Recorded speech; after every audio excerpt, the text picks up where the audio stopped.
PCMH Q1 Report webinar. PCMH Q1 Report Overview. Things you should know about your Q1 PCMH report. As an enrolled PCMH, you are receiving this informational report that shows a historical view on practice support metrics and quality metrics to help you plan for the performance period. Since the performance period began on January 1, 2014, payments will not be affected by whether qualifying levels are met in this report. Furthermore, the data from some metrics may not be included because the metrics depends on activities that are not yet required. Nevertheless, to aid you in your role as a PCMH, the previously announced qualifying levels and the available historical data are provided here. Data is displayed in a rolling one-year period. Exact time frames are noted on each page. All PCMHs will receive a shared savings report, even though not all PCMHs are eligible for shared savings. For pooling practices, the information for your shared savings entity will be provided on the Q2 PCMH report. How to interpret your summary page. The summary page gives basic data for your PCMH, as well as a summary of the requirements for practice support and shared savings payments once the performance period begins. A. The overview gives basic facts about your practice as of the time period specified. The attributed beneficiary shows the number of beneficiaries that are attributed to your PCMH as of December the 1st, 2013. Beneficiaries attributed to you for at least 6 months counts only beneficiary assigned to the primary care physician in your PCMH for at least 6 months in the report period. The risk score for your practice is based on an average across all beneficiaries attributed to your PCMH for at least 6 months. Now, Section B. This section provides 2 main data points: estimated care coordination payments and requirements to sustain practice support. Care coordination estimates are based on historical numbers and the risk profile of patients. Practice support has two requirements, both of which must be met in order to sustain practice support. Section C. This section displays a predefined requirement to receive shared savings incentive payments. The PCMH must meet all practice support requirements as indicated by the second box. The PCMH total cost of care is compared to both the medium cost threshold as well as the PCMH specific benchmark. Both of these parameters are pathways to shared savings. CPC practices are eligible to participate in shared savings portions of the PCMH, but not to receive practice support payments.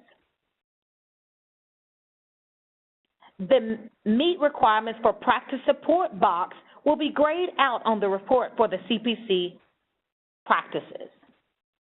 Section D introduces risk cohorts, which will be used in the Q2 report to enable you to compare data against similar practices for information purposes only.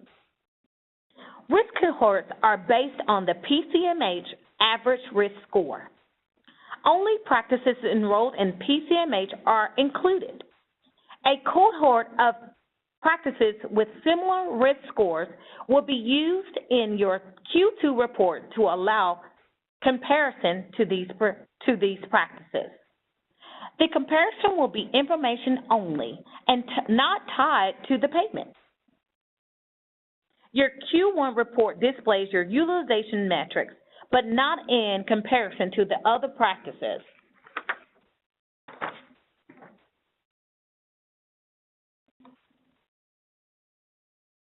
Understanding the status of your practice support activities. The practice support report includes both a progress report on activities and a historical view on practice support metrics. As you'll see on the next slide, these two elements will be tied to the practice support PMPM during the performance period. Predefined activities come from the provider manual. The provider portal at https://secureahen.net should be used to submit material for completed activities. You can also link to the provider portal on www.paymentinitiative.org.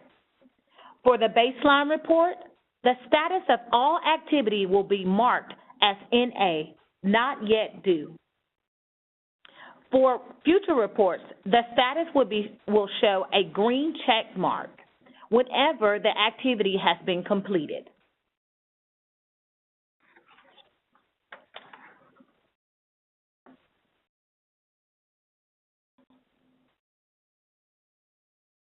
Understanding your practice support metrics. In order to qualify for practice support payment, you must meet a majority of the metrics listed on this page. The legend applies to the following sections of the report: practice support, page 4, shared savings, page 5 and 6, and additional utilization data, page 7. These symbols indicate whether historical data meets qualified levels. A green check indicates the historical data in this report, 7/1/2012 to 6/30/2013, met.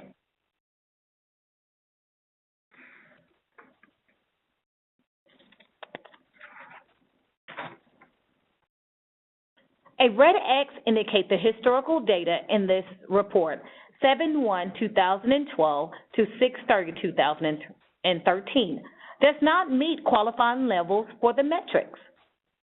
A clock indicates that the metric relies on data reported in the provider portal that is not yet due, and therefore not displayed. A white circle indicates there is not enough data to report on the metrics. Data for the metric must be based on at least 25 applicable beneficiaries in order for the metrics to be evaluated. Metrics not evaluated will be omitted for the purpose of meeting program requirements. Understanding shared savings and your cost data. The shared savings report shows a historical view of cost and of the quality metrics that will be tied to shared savings incentive payments during the performance period. Cost data is displayed in the shared savings section of this report. This data is what will show whether you are eligible to receive shared savings incentive payments at the end of the performance period. Though costs are shown for every PCMH, only those with at least 5,000 beneficiaries that are attributed for at least 6 months will be eligible for shared savings incentive payments. All costs are in per beneficiary per year numbers that have been adjusted by both the risk score and member months of the patient. A shows you your 2010-2012 weighted average cost in your baseline cost.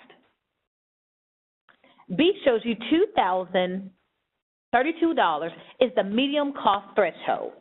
A total cost of care below the medium threshold is in the low-level range. This is the threshold you will be measured against in 2014 performance period. C shows $2,718 is the high cost threshold. A total cost of care between the medium and high cost threshold is in the medium cost range. while a total cost of care at above the high cost threshold is in the high cost range.